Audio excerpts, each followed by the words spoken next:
Welcome everyone watching, and welcome to Jo Eyre and Glenn Kisela for joining me, where we will be sharing our perspectives on the gaming scene in Africa. Should we start with some introductions and what we do? Would you like to go first, Jo, followed by Glenn? Absolutely. Hello, everyone. So nice to see lots of people here. So I'm Jo Eyre.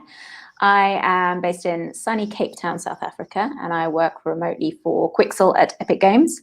I run the marketing communications for Quixel, and our business unit is responsible for 3D scanning operations. And we're really trying to bring new levels of realism to games, to VFX, art viz, product viz, automotive, and more. So I have lived and worked in Africa for just over a decade now. I lived in Accra, Ghana, for about 18 months, spent a few months in Nairobi, Kenya, Lagos, Nigeria, and then I moved down to Joburg in 2011, and then later to Cape Town. And my background is in communications and marketing and strategy consulting as well, specifically for tech and entertainment industries. So hello, that's me. Cool. I'll kick off with me. So hi, my name's Glenn. So I've been writing about across Huffington Post, a Critical Hit, to IGN as well. And then I've also been in advertising for the last 5 years. I'm a creative director. And then very recently, obviously esports has been something that I've been quite passionate about. And I recently joined esports gaming organization, NiBBLE Esports, and I'm the creative director there and just sort of helping them from that part of the side. So very much gaming and esports is a huge passion of mine. Great. And so I'm Sean, I'm based in Cape Town. I head up publishing, partnerships and business development at Carry First, the largest mobile game publisher in Africa, where we focus on both regional and global deals. Before joining industry, I've spent the past 10 years as an entrepreneur with experience in investing and consulting, as well as in the events industry. I've done over 400 events across the public and private sector. Great. So we'd love to, kick this off and bring up, traditionally, Africa hasn't been a great focus in the game industry. Starting off with you, Jo, and then moving to Glenn, what have you noticed that is spurring the growth? Wow. Well, yeah, you're right. I think Africa is somewhat of an underdog in the industry. And I think that obviously the smartphone penetration that's been growing massively over the past decade or so, as well as better connectivity, better internet speeds, is really turning more Africans towards games, particularly on mobile. And I think that given that Africa does remain a mobile first and in many instances actually a mobile only continent, I think that that's where we'll continue to see a lot of the growth, certainly in terms of mass adoption. So that'll be in the casual, social, mobile gaming space. But in terms of expenditure, I think we've got a growing pool of PC gamers, growing pool of console gamers, and that's going to equate to more and more revenue. I think, if memory serves me right, we're looking at about equivalent of $400 million within the next couple of years, and that may seem quite small when you're comparing it to Western markets, and it would be. But actually, when you look at it as a whole and you look at how quickly that has actually come up, it's really significant. And if you look at it in terms of audiences, and when you look in the demographics here, streaming services, for example, aren't worth anywhere near that yet in this region. And we've got a very young demographics in Africa, super young population, increasing disposable income. So that's going to be really exciting to see how that all works for us. And I think the other side of things is really looking at the convergence of industries, right? So, it's been interesting when you look at a lot of the gaming studios based here in South Africa, particularly in Cape Town here. A lot of them don't just do game development, right? So they do a lot of animation, and a lot of them do product visualization. So when you're talking about games here, you're not just talking about games, really. You're talking about impacting other verticals. Automotive is certainly something that I've seen come up a lot more recently. VFX, South Africa, certainly Cape Town as well, is a hub, not just for games, but also for entertainment industries in general. And it's been super exciting to see that develop over the last 5 years or so. Great. And love to hear your thoughts, Glenn, as well. Yeah, so just a little forewarning. I'm hotspotting on my phone, so if I come in and out of connection, that's what it is. But yeah, in terms of sort of just what's sort of leading the growth. I think, something that we looked at it, especially from a gaming and sort of esports lens. I think mobile gaming has only now really been taken a lot more seriously than it was in the past. I think there's often been this sort of preconceived idea that, if you're a mobile gamer, you're not a real gamer, and that, to be honest, is really sort of restricted a lot of the growth because, we are in Africa and we are in a place where mobile penetration is massive. And it's very much, the primary, sometimes the only form of access that people have to sort of internet and to the world outside there on the web.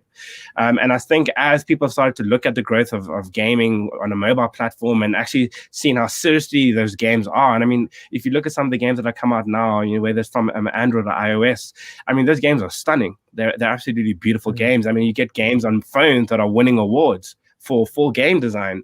So the gaming space has been taken a lot more seriously now.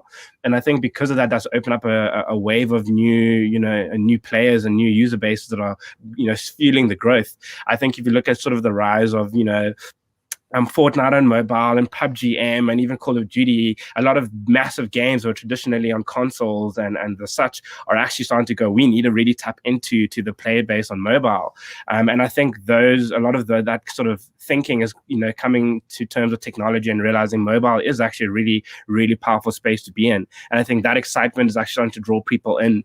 And I think that's helping, especially here in Africa, but specifically in South Africa, it's really helping to fuel growth in a way that a lot of other industries or aspects of the industry, such as console and PC, aren't seeing that same level of growth.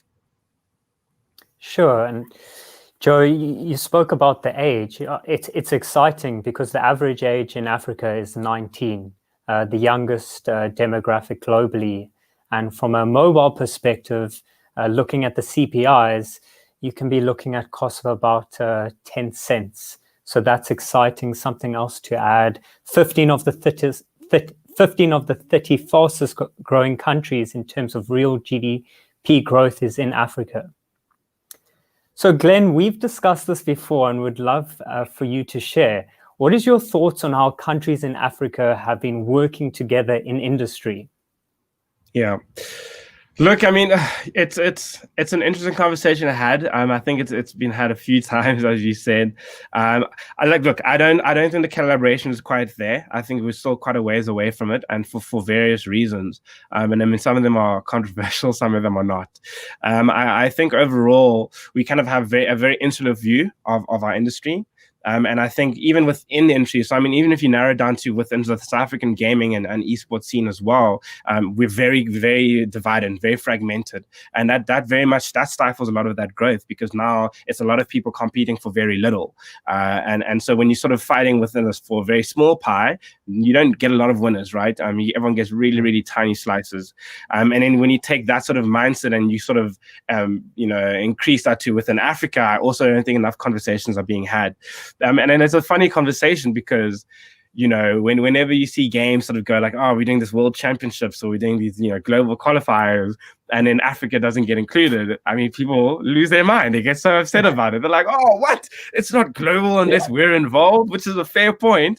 But it's so funny because when that happens on a global stage where Africa gets left out, there's always a lot of outrage and a lot of anger, and rightfully so, right? I mean, we are a space that we're trying to show that there's amazing stuff happening. I think part of this chat is to show the really great things that are happening within the continent.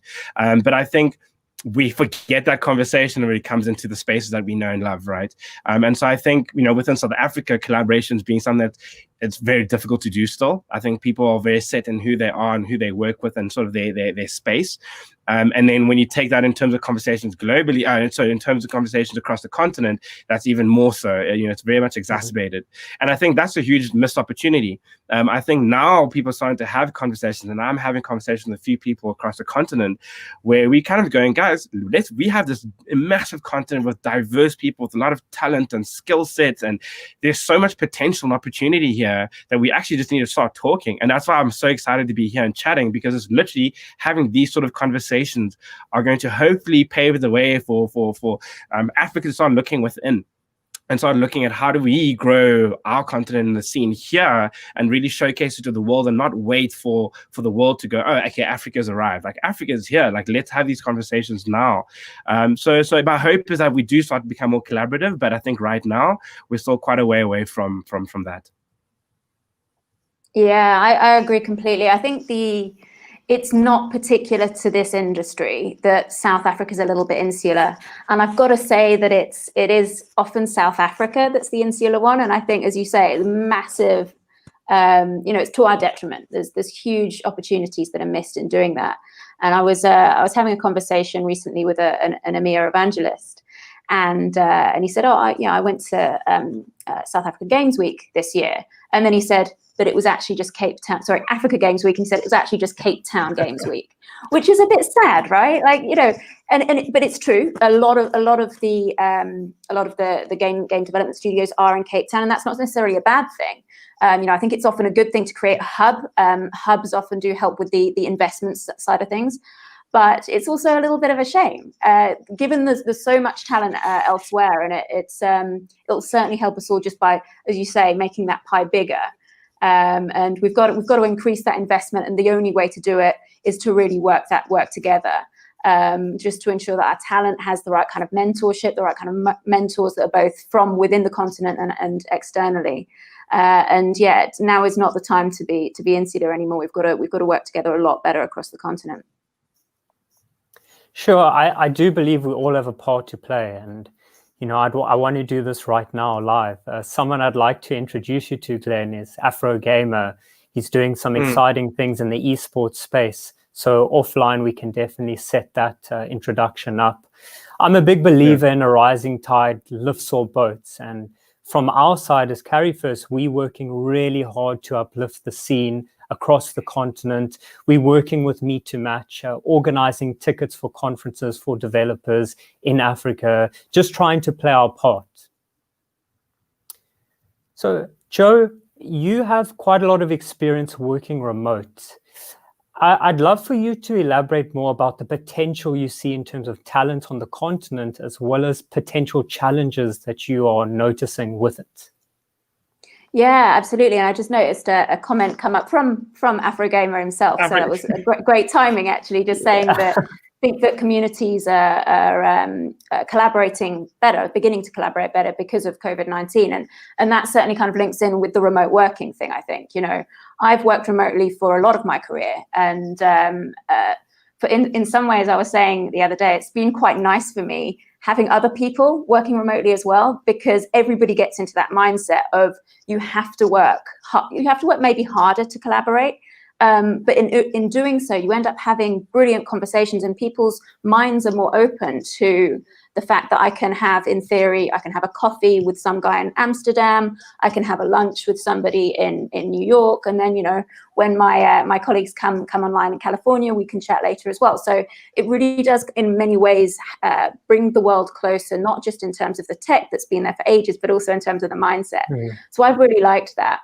And we've spoken a little bit about the overall consumer demand, but we've also we haven't looked yet at talent in Africa, and there's massive talent in Africa. One of the most talented technical artists I know actually is originally from Mauritania, and he's completely self-taught, and he was headhunted by a Swedish studio. He moved there. I worked with him for a little while at Epic Games, and now he's running his own business in Stockholm. And this is incredible, and I think that it's a great incentive for young Africans to get involved in the space. But I also can't help but think that if we were a little bit better at nursing and supporting our talent across Africa, at building these hubs within Africa, then perhaps we won't have quite so much brain drain. And I really hope that people like that maybe consider coming back at some point. And given all of the experience they're taking overseas, bringing that back, bringing the exciting stuff that they're seeing in Africa, taking that to the world. And I think this overall thinking about the fact that you don't have to hire based on where you are anymore. You can hire based on talent. And, I've been lucky enough to work with a business that thinks that way. And, I have colleagues across 5 or 6 different time zones that I work with on a daily basis. And that can be a challenge, but you also get, you get into a groove with, asynchronous working, and it works well. And it means that anyone, regardless of where they're from, they don't just have to say, oh, I'm based in Johannesburg, let me look for a job in Johannesburg. No, look globally. Look at where you can add value and where the problem that you can solve is can be best placed. So super exciting space, great time to be thinking a bit like that. And Jo, in terms of the challenges, why do you believe more aren't being hired from Africa, and what do you think this trend is going to be changing going forward in our industry? Yeah, look, I think there's a few factors at play. The first one is that a lot of people across the continent don't think about it, because it traditionally hasn't been an option, right? So when people are, like I said, when people are looking for roles and looking for opportunities, they're not necessarily thinking externally, internationally, overseas. And they should, because a lot of companies will consider hiring you if you're good enough, regardless of where you are. So that's the first point. The second point is on the side of the actual employers and the businesses. And I think, to Afro Gamer's point, there's a change in mindset, certainly. But there needs to be a lot more help within our own continent to mentor and train and invest in the right kind of education and mentorship that we need to really bring these guys through the ranks, and local role models as well. Definitely. And speaking of challenges, would love to hear more about the dilemma you face, Glenn, being part-time in esports despite it being a full-time passion. What do you believe is needed to ensure more of those in the scene can go from part-time to full-time? Look, and I think, a point that Jo makes around sort of not keeping your mindset so focused on where you are is actually quite a big part of that, I think. There's a few, local talent and from pro players to shoutcasters to data analysts that have actually worked overseas and have gone overseas and learned and got a whole lot of experience there, and actually brought that back to help sort of elevate the scene further to get to that same sort of global standard or world-class standard, if you will. So I think that sort of mindset is one thing already, and those kind of opportunities, and we're starting, we get those every now and then. I don't think we're well poised as a continent to really make the most of it, but I do think one of the big things to overcome would be, again, broadening our horizons, and it doesn't even have to go as far as going overseas. It's just, let's look at the whole continent, and one of the big things is what I'm really hoping to see, sort of this sort of pan-African movement around getting people to just work together as a continent and really collaborate. And we don't need to worry about, there's this, a giant major for one of the biggest games in Europe.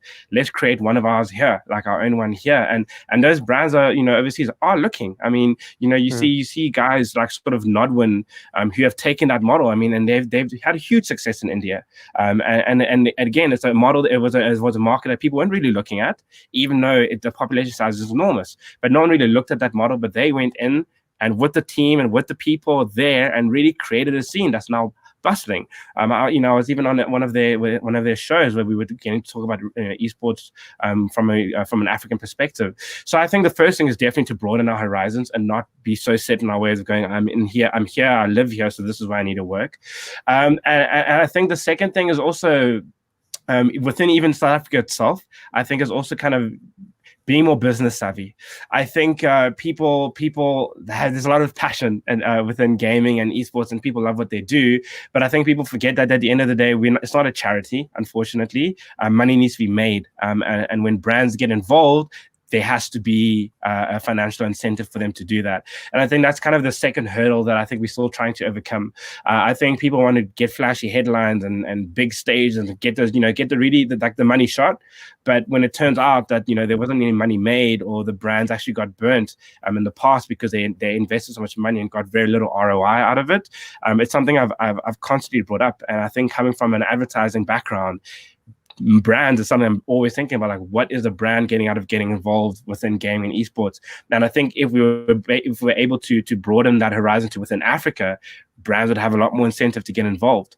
And I think, you look at a lot of brands do work across the continent. A lot of brands don't look at markets individually. I mean, to a degree, of course, but they have an Africa zone, for example. Like, that's kind of how they group things. And so if we can actually work together to create that base, that will help us to kind of get esports and gaming from this part-time thing into something that's quite feasible. Because right now it's not. I mean, you get some of the top teams that get paid by by orgs, and they sometimes get to go overseas, but there's not enough money being made in any way that's sustainable or long term. And I think you see the trends as well show that. I mean, prize pools started to pick up, and everyone's getting excited about the hype.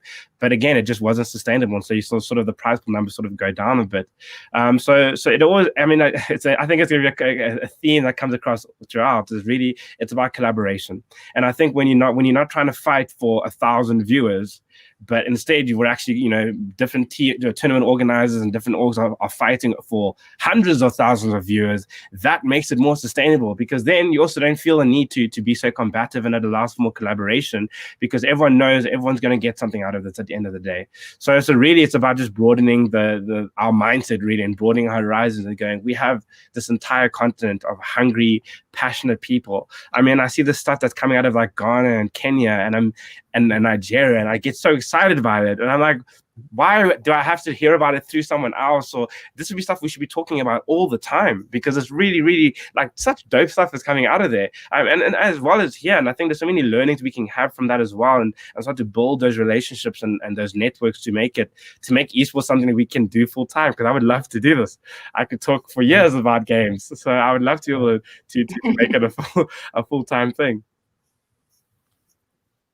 And just a quick shout out to Nick Hall. I've just seen him pop up in the comments. He's done incredible work in this collaboration effort and this community building, particularly within South Africa. And he mentions that getting studios to come back to Africa and set up here, it's a challenge. It's a massive challenge, and I don't think that's going to change overnight. But it's these kind of conversations that we need to keep having, as Glenn mentioned, so that we can push those barriers a little bit. Yeah, a big shout out to Nick, the great work that he does. And elaborating on that, the funding that we've received does prove that there is potential and there is a market. And I guess it's either you can look at it as pressure.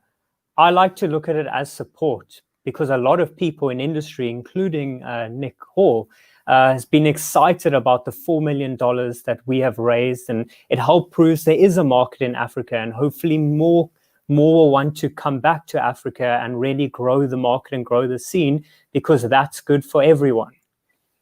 Having said that, in emerging markets, there are certain differences, I should say, and depending on where you're listening from and what your experiences are, operating in these emerging markets have connectivity and data constraints. Starting with you, Jo, and then heading over to Glenn, what have your experiences been?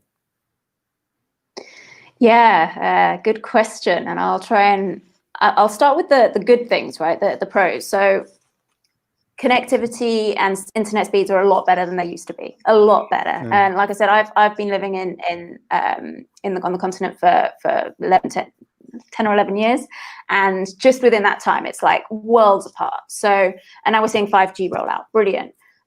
We've got Amazon Web Services with their with local data centers here. Great, really good stuff happening. Fiber to the home is growing, although it's patchy at best once you get out of the major cities. But you've still got things like fair usage policies, which really means that uncapped internet isn't necessarily uncapped at all. So there's frustrations there. Data is expensive. There's no getting away from that. So when you're looking at the mobile space, it's expensive. Certainly when you put it in the context of overall spending power, it's actually cheaper than data is in North America, but in North America, it kind of matters less. But it is expensive if you compare it to other BRICS countries, you know, so if you look at Brazil, Russia, India, China, it's a lot more expensive, and it's certainly more expensive than many other places within Europe. And if you look at South Africa compared to the rest of Africa, South African data prices are bonkers, eh? So that's something that is still a challenge. So we really need to look at how we can help that infrastructure and help that connectivity as far as possible. Yeah, and I think, I mean, adding on to that, I mean, even especially in the gaming space, you know, the barrier to entry is so high. And I think, you know, from not just getting the internet connection, but I mean, even the hardware to game. And then when you get to the point where you also have to game at like a professional level, then there's even more cost. I mean, the amount people have to spend on PCs, I mean, it's absurd. It's absurd. And that completely prices out a huge portion of the market. And I think that's also one of the fundamental issues with that, you know, that we have with gaming and esports and the growth, is that the majority of people are actually priced out of it entirely, whether it's from streaming, being able to actually have a stable connection to stream, to playing the games themselves. I mean, all of those barriers to entry just make it that you're actually speaking to a very, very tiny core market. And I mean, at least, you know, within South Africa, it's a predominantly just white market. And that's a problem, because that's not the majority of the population. And so therefore, you're already working then with a very tiny audience base.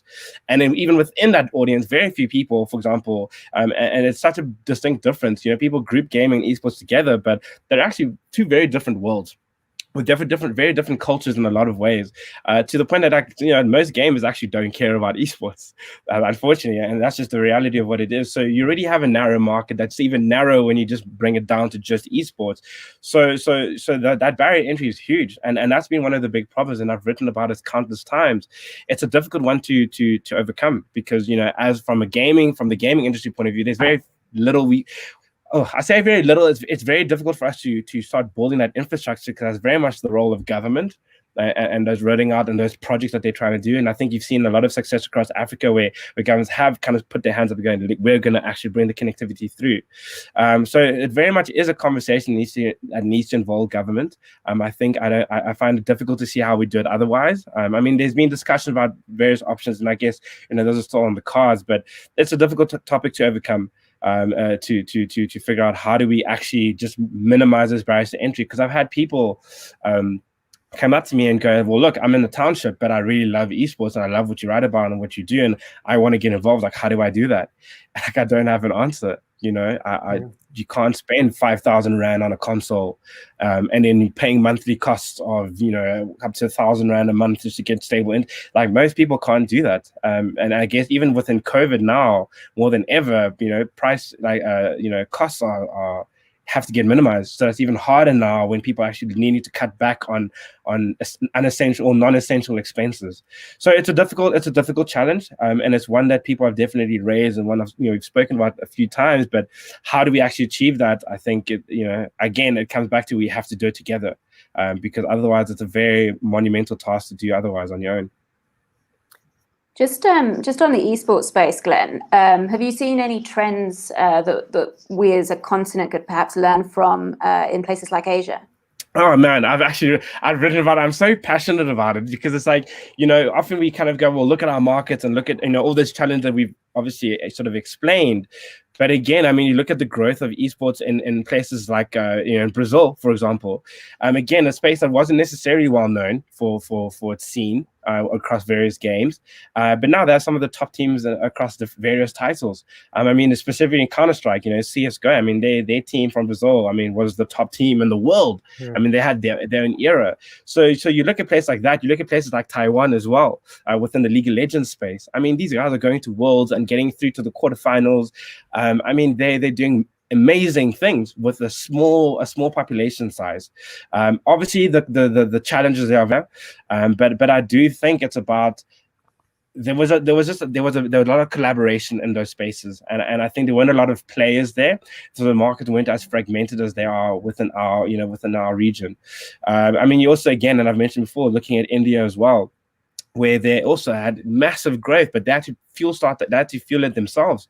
They really had to kickstart their own scene. And as they've grown over time, I mean, now it's a place. I mean, they hosted a Counter-Strike major there. I think it was a major or a minor. I'm not sure now, but so it's about looking at all these different markets and sort of cherry picking key lessons or key ways they overcame their own sort of challenges and executing them here. And I think what it comes down to as well is they looked at the West and saw, okay, what is the West doing? But they also knew we're our own place and we have our own unique challenges. And I think that's also the problem with our approach often that we have, is we kind of go, let's emulate what we see does well. But the reality is, for example, mobile gaming should have been far bigger here in esports than it should be overseas, because we have the unique opportunity where mobile penetration is so huge, and it's very much, like you said, for some people the only access they have to the online world. So for that, it's like that's already a problem in our approach, because we're completely ignoring a super powerful opportunity and a lifestyle aspect that we have. So yeah, it's really about looking at how those markets took their own unique challenges and addressed those, keeping in mind the lessons and the sort of examples that are set up through the West. And by the West, I mean America and Europe, and obviously South Korea, China to some degree. Sure. And it's a great point you bring up there, Glenn, where a lot of mobile devices are users' primary source of entertainment. So it means they have a higher percentage of their income to spend solely on their mobile device, which boosts the spend. From a publisher's perspective, we do factor this in terms of the market and the certain caps. We focus on data-like games, looking at games that are more asynchronous rather than synchronous. And it's exciting trends that we're seeing, because we believe that Africa is where Southeast Asia was many years ago. So hopefully we can follow the trend and the explosion. And just on that point, because there's a question that Nick's asked around if internet cafes are a potential solution. The way that Korea, Joe saw the comment about it too. So. I saw that. Gonna clip that up. Yeah, no, you do win that. But just the next question around, so are internet cafes a potential solution like the Korean PC bangs? And that's a conversation that's also been brought up before and something we discussed. And unfortunately, I don't think it's viable. I think you've seen sort of internet cafes, were around back in the early 2000s. I feel like 2020 has been such a long year. I just don't remember anything before it. Like, it all just feels like decades ago. But unfortunately, we've seen they haven't really done very well, and they haven't lasted very long at all. I think within Korea, there's a culture where PC bangs is entrenched within the culture of Korea. And so you find that's why accessibility isn't really much of an issue, because people don't have their own machines. They all just go to PC bangs, and they all go there with friends, and it's a place to hang out the way that we hang out at the malls. That's how they do it there, with PC bangs. So I don't think our culture really very much allows for it. And obviously, I'm speaking very much from a South African context with that specific thing. The rest of Africa, potentially there is some countries with that market it could work. I know, we have some of the orgs in within South Africa that have, so for example, ATK have the internet cafe, and there was a few others that have done it as well, and they found success through sort of birthday parties and throwing things like that, where it's catering to a very young audience and groups. But I just don't see it as a viable option to erase that issue of accessibility. And it was something I'd done some research on when I was writing about it. But yeah. It's interesting that you talk about trying to learn from other places, but also find our own solutions. And it's something, having worked in mobile for a long time, that I saw. When you look at innovation in Africa, mobile money, we played a massive part in as a continent in kind of the adoption there. I think Call Me Backs originated in Africa. You've got the other things as well that really started here. And then other parts of the world were like, oh, that's a really good idea, actually. It caters to a completely different audience that we didn't even think about. So there's definite need to look at what we can do, African solutions to African problems, right? And I suppose a lot of this innovation was traditionally driven by necessity. And when I say necessity, I mean that the tools and the structures that were already there, that catered for the West and didn't really fit the needs for our users here. And so I think that through this, there's a lot of kind of introspection that we need to do as well, and see what the real problems are and how we can fit them ourselves as Africans. Sure. And previously, I spoke a bit about the funds and the investments we've received as a company. I'd love to ask you both, starting with Glenn, is it a myth about, is there money in the scene? Have you noticed an increase in investments? Would love to hear both your thoughts. Starting with you, Glenn.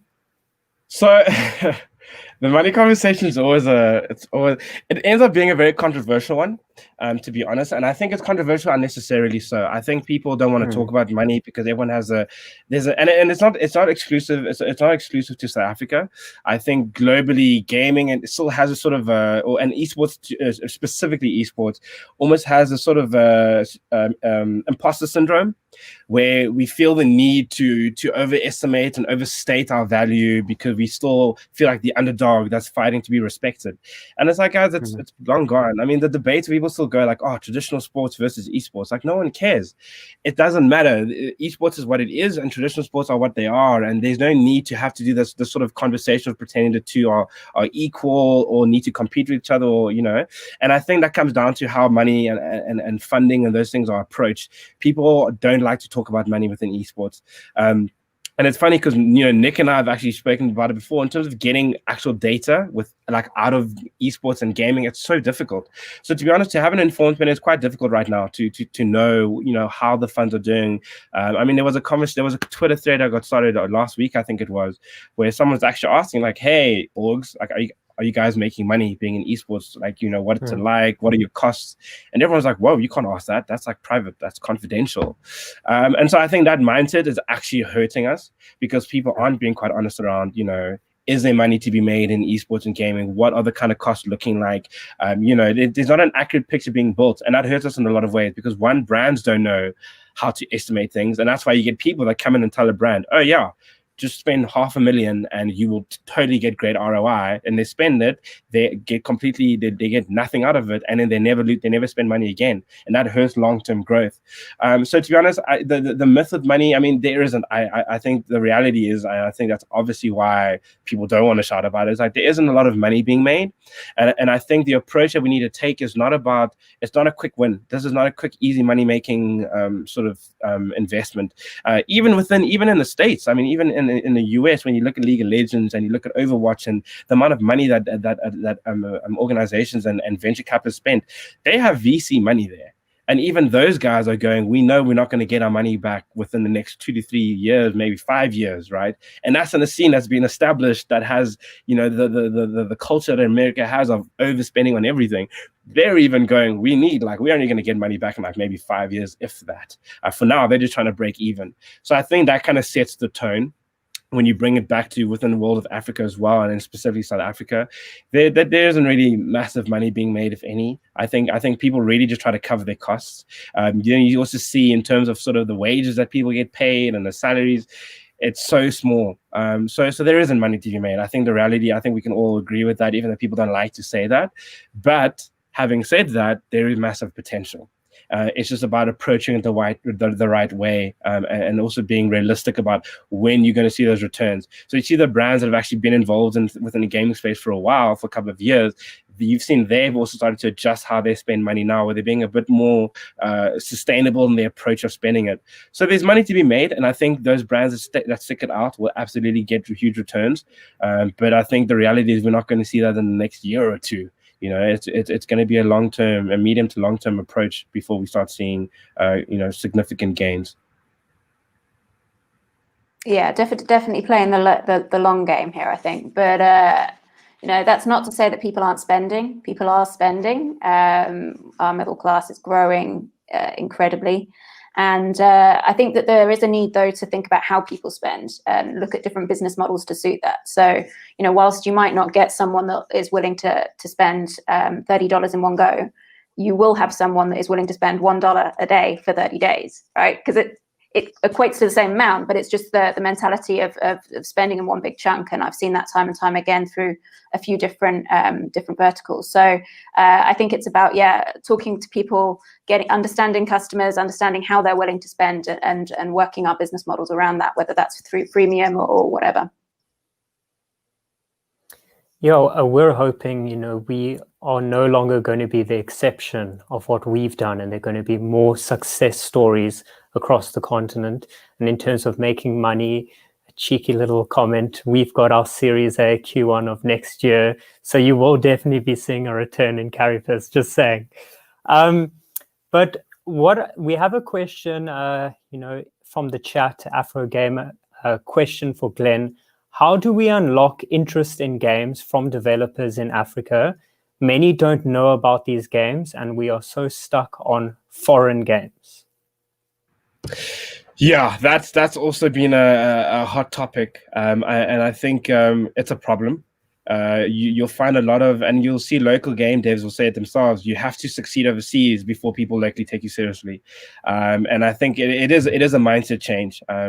I also think we need to have more conversation, because in the past, game devs have and rightfully so, to some degree, have said, journalists don't actually talk about local game devs, local games that are being made. It's hard to get the word out. But then, I returned, I was like, but where are my press releases? And again, it's about just opening those lines of communication, I think, is the first step. And even when I said it, and I remember, when that conversation came up a couple of years ago, I said, guys, I want to write about local games. I want to play them. I want to give them a spotlight. I don't get them. I don't receive them. But we do receive international games. And so that's why there's always a cycle when you see game reviews. I rarely see game reviews of local games. I rarely see it happen still to this day. And I think it's, there's a conversation need to be had of like, how do we create this communication? I think it's on both sides. It's definitely not a sort of a blame game per se, but I think it always comes back to, let's just have these conversations. So how do we create interest? We need to start talking first. We actually need to know what's out there. And I think, again, panels like this and your stories as well, and all the conversation and from Joe, I think these are the things that start to create those discussions. But I mean, even when Joe is saying, like, people, you don't have to actually apply to do work just for locally. You can overseas. In my mind, I was like, oh, I've never thought about that for gaming. And do you know what I mean? Like, even that kind of, just that statement alone already is just opening, for me personally, really just going, man, I need to actually think about that a bit more.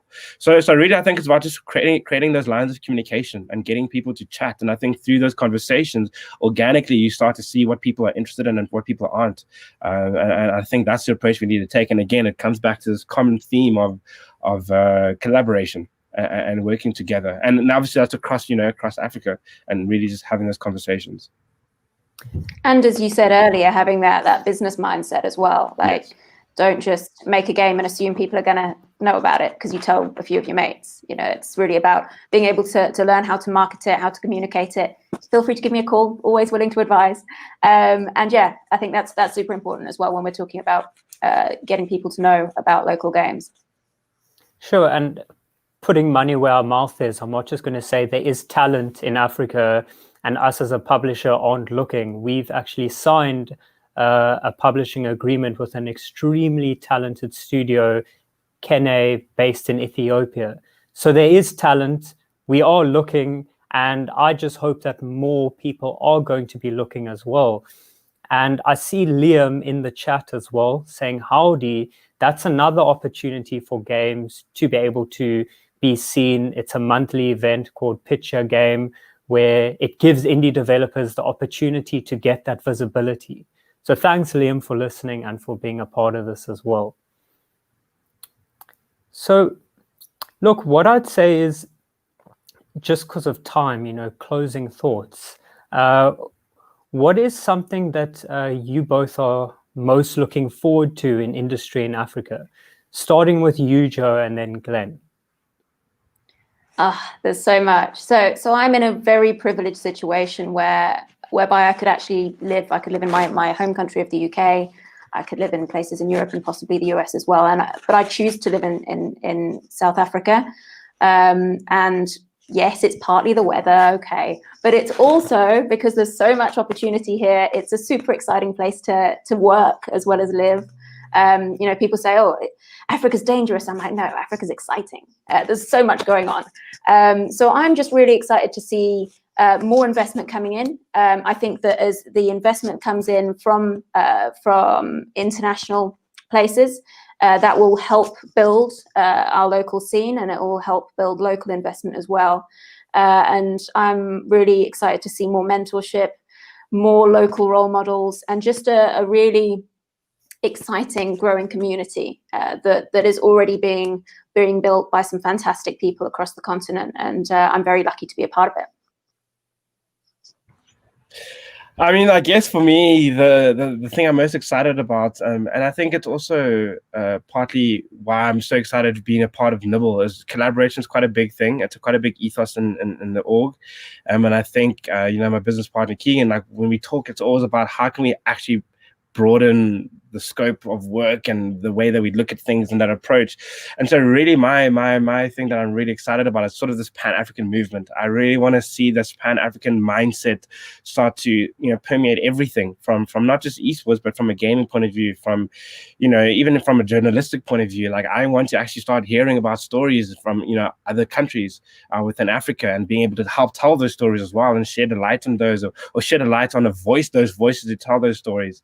So really, to me, I'm really looking forward to this African movement, and I think those conversations are starting to be had, and I think talks like this also start those conversations as well, and I'm really looking forward to seeing that grow and become the routine, and something that becomes normal, and that we start getting an AfricaCom thing kind of happening, as opposed to it was waiting for international recognition. So that's really what I'm looking forward to.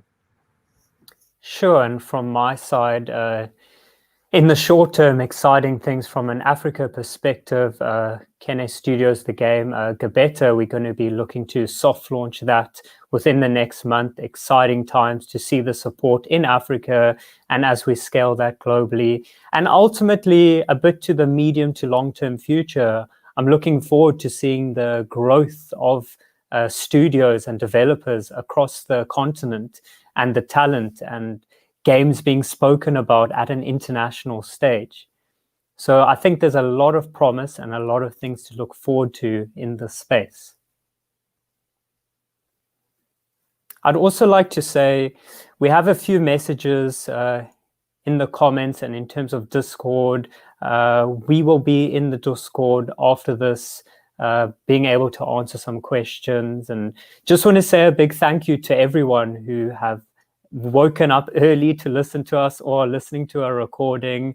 It's been a real pleasure chatting to you all. And thank you so much once again to Jo and Glenn for joining me on this.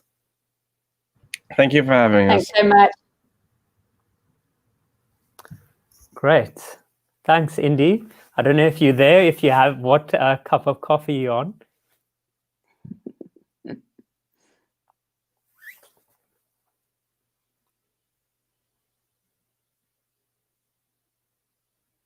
Indy? There we go. I'm muted. There we go. Thank you so much for hanging out with us and doing this. Next, we have Junie Dykstra, deep dive into publisher assessment of a new deal. What happens after your elevator pitch? That'll be a good one. So yes, thank you so